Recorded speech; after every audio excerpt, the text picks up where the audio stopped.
muddo aan isleeyahay hal week waa ku dhowdahay ama waa dhan tahay waxaanu howlgallo uga jirnay magaalada Beledweyne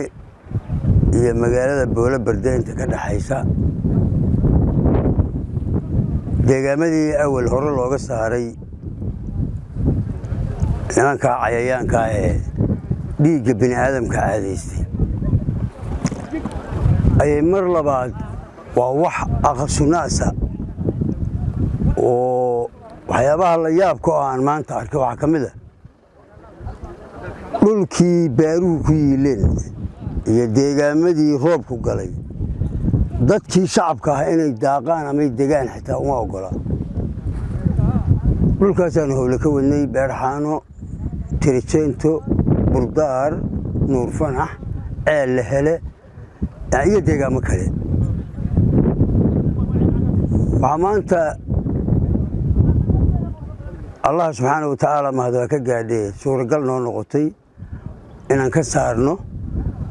magaalada nuur fanax ee istiraatiijiga ah ee aan hadda ku sugannahay ciidamada howlgelayana waxay ka kooban yihiin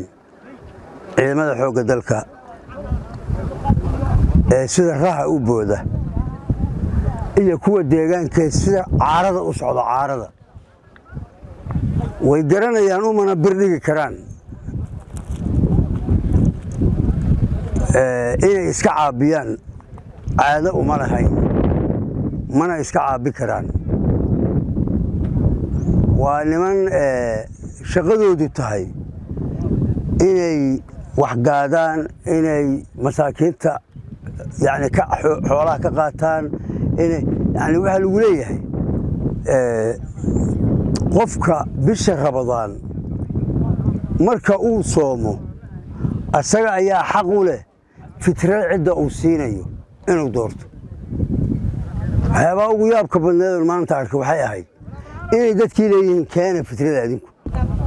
ilaahay idinkii hadday ku noqotona inta ay deegaan hiiraan ka mida ku jiraan ma dhigi doono gulufka iyo inaan ka saarno dhulka ma dhigi doono mana dhaafi doono ama ay Soomaaliyaba ku jiraan aan idhaahdee intay Soomaaliyaba ku jiraan ma ka nasan doono mana ka aamusi doono gacmahana kama laaban doono laakiin fakalti ahaan aniga fakaltiga aan ku magacaabanahay waa hiiraan waxa aad ii quseeyaa waa hiiraan hadda dhulka ay ku hareen waa webiga Shabeelle dhanka galbeedka ka ah halkaasii ku hareen deegaamo badan oo dhulka ka bannaan oo aysan joogin oo dadka deegaanku kula dagaalameen waqti hore wilna ay dhulka ka ilaaliyaana waa jiraan oo isla galbeedka ah deegaamay ku jiraanna waa jiraan ilaahay idinkina ma fariiso doono gacmahana isma saaro doono annagoo aan deegaamada ka saarin gulufka aan hadda ku jirno inaan uga sifeyno hiiraan iyo Soomaaliyaba ayaan u diyaarsannahay dadka Soomaaliyeed haddii dhulkiina lagu soo duulay midabkaa doontaan yeesha ciidamada qalabka sida da ilaalinta waddanka waajibaaba ka saaran oo waa kuwii u diyaarsanaayeen oo loo aasaasay ayagoo midba qayb leeyahay waa u diyaarsan yihiin laakiin dadka shacabka ee Soomaaliyeed ee hubaysan iyo kuwa aan hubaysnaynba waxaa la rabaa inay qaybta ugu weyn ka qaataan ayaguna in ay la dagaalamaan cadowga sababta dhulkoodii lagu soo duulino waxaan la ogolayn oo keli ah in ayadoo la leeyahay loogu magac daray cadow baan la dagaalamaynaa system warlord ah in loo isticmaalo qabaa'ilka ayaa qalada system warlord in loo isticmaalo qalada laakiin cadowga inay la dagaalamaan oo kii qor haystaa xabad ku rido oo aan kii qori aan haysano soo sheego oo yiraahdo halkaas ku jira xagganay socdaan oo meel walba telefoon baa ka baxee leesu kaashado wax aad u wanaagsan waaye in guulo badan laga gaarana way dhacaysaa aniga hadda hadal badan inaan ilaahdo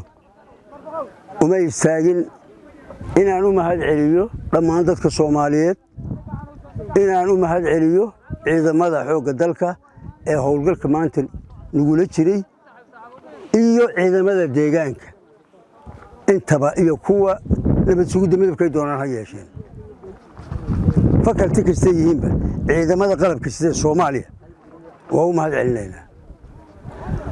kuwa deegaanka oo runtii aan dhihi karo waa dad muwaadiniina u diyaarsan inay cadowga iska dulqaadaan walow ay ku jiraan qaar aad moodo sidii u fakarayaan si yaab leh inay tahay ay ku jiraan haddana bini aadamku inuu 100% seef garoobo israaco ma dhacdaba maba dhacdo sidaa darteed waxaan leenahay waa mahadsantihiin midabka doontaan yeesha dadka Soomaaliyeed Allah subhanahu wa ta'ala aan adoonku u nahan waxaan uga mahad celinaa inuu noo suuro geliyay in cadawga aan ka adkaano oo goob kasta oo ugu hornimaado uu cararo taana Allah subhanahu wa ta'ala ma hadda iskale dadka Soomaaliyeed waxaan mar labaad carabkay ku adkaynaya war ha loo istaago dhagar qabayaasha in Soomaaliya laga saaro Soomaaliyey maxay ahayd haystii wadadii banaaneed laga weecan maayee Soomaali weynay wacad baa inoo yaal Soomahay war wacad baa inoo yaal wacadka inoo yaala muxuu yahay waa in shabaab laga waayo wadan shabaab in dalka laga waayo wacadkaas inoo yaal